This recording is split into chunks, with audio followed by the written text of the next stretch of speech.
मुख्य निर्वाचन कमिशनर ज्ञानेश कुमार को बहिष्कार पाई विरोधी सांसदों पक्षरु संसद में नोटिस दिया जाइछि। उभय लोकसभा और राज्यसभा दिया जाइथिबा नोटिस रे उभय गृहर 193 जन सांसद स्वाक्षर करछन्ति। एभली घटना प्रथम थर होइथिबारु जोरदार चर्चा हेउछि।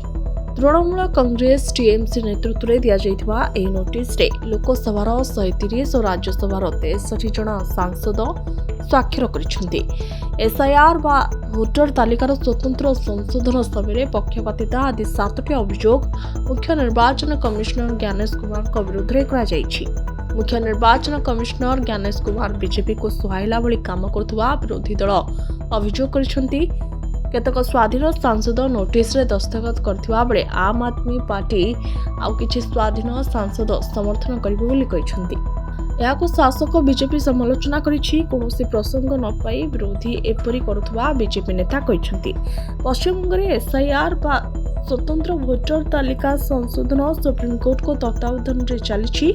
ए नोटिस मुख्य निर्वाचन कमिशनर ना सुप्रीम कोर्ट को विरोध रे एभली प्रश्न करिछि बीजेपी। मुख्य निर्वाचन कमिशनर को हटाइबा पई महाअभियोग गणाजिबा एहा प्रथम घटना अटे। Bureau report Dinalipi live.